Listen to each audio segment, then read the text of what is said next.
Hey guys, it's Jordan, and I'm 1/3 part of Level 2 Gaming. Here's a little bit about me. Make that big boss less special. It ain't no game, but they saying welcome to the second level. Second level. Second level gaming. Second level.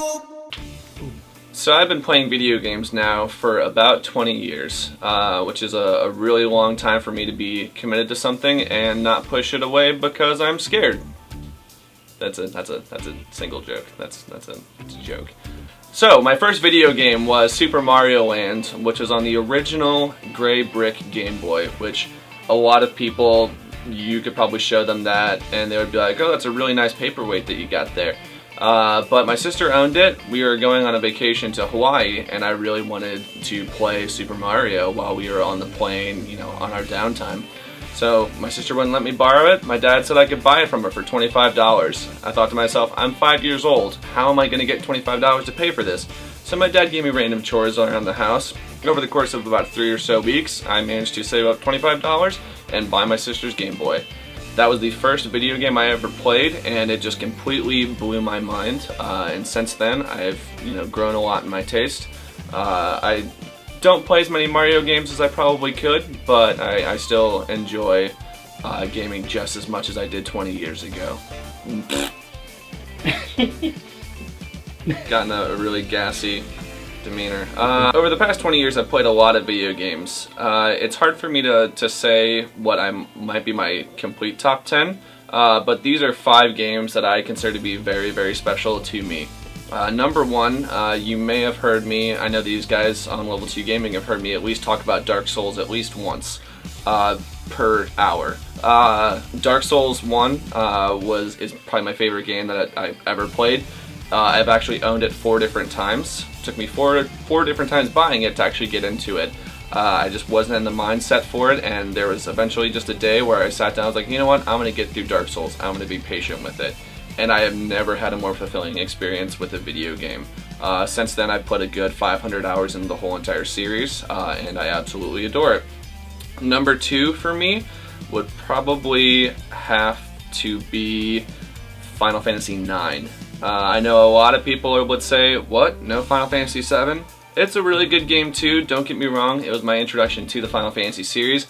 I just love the world, I love the art design, and I love the characters in Final Fantasy IX. A lot of them spoke to me because there's a lot of themes of loneliness and things like that go into it, and the time that I played it, that was something that I was really struggling with. Number 3 would be the original Metal Gear Solid for PlayStation 1. It was my first mature rated game that I ever played, and I didn't actually know that games could be as cinematic as they were with Metal Gear Solid. And the first time I fought Psycho Mantis and he told me, that I had played Castlevania and I had to actually switch my controller to the second port, I was like, video games are allowed to do things like this, and it absolutely blew my mind. Number 4 would be Bioshock. Bioshock came at a time where I was jaded towards first-person shooters and thought that they were only for the the Halos of the world and the Call of Duties, where there were these run and gun. You had to be really twitchy, you had to have really great reaction time to be great at these games. And Bioshock came along and showed me that first-person shooters are actually a great fit with narrative and great atmosphere and everything like that. Lastly, I'd probably say Silent Hill 3. Is Silent Hill 3 the best in the series? No, that's going to go to number 2, but the themes and again the atmosphere that Silent Hill 3 brought, I enjoyed a lot more than I did any of the others in the series. Still one of my favorite series as a whole, but Silent Hill 3 is definitely the one that speaks to me the most with it. So those are probably the top 5 games that have made me into the gamer that I am today.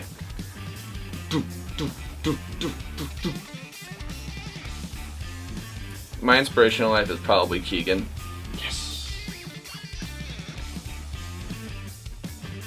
My favorite band has for a long time been the band Every Time I Die.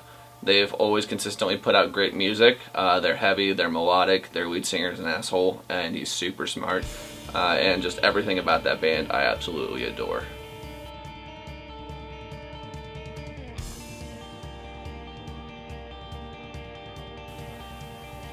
If I could bring back any game from development hell, it would probably be recently Silent Hills, because everything about that game, except for Norman Reedus, I really, really liked.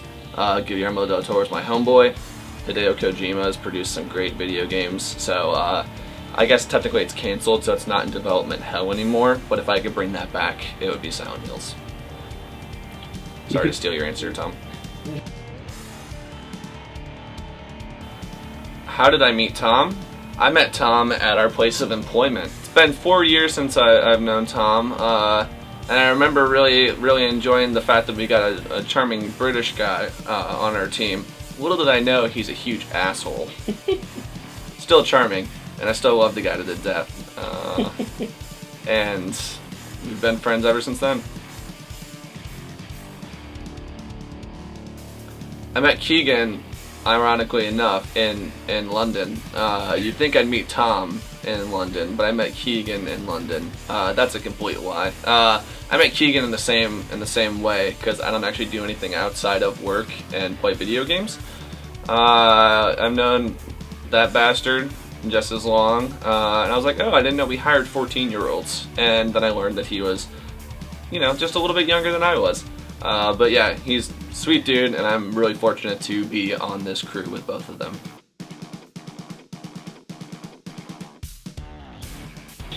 Earliest gaming memory would have to be me playing Super Mario Land on the original gray Game Boy. Like, I still remember that vividly. When I finally, I mentioned it earlier, I bought it from my sister. As soon as I bought it, I went behind the couch that we had in our house, and I immediately started playing that game, and I think I played it for what seemed like hours. It was probably only 30 minutes.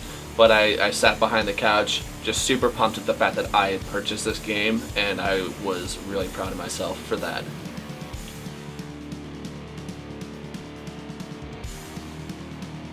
If I could make a video game, it would probably be, I've actually had an idea for a point-and-click strategy RPG that I've kind of had brewing around for a little bit.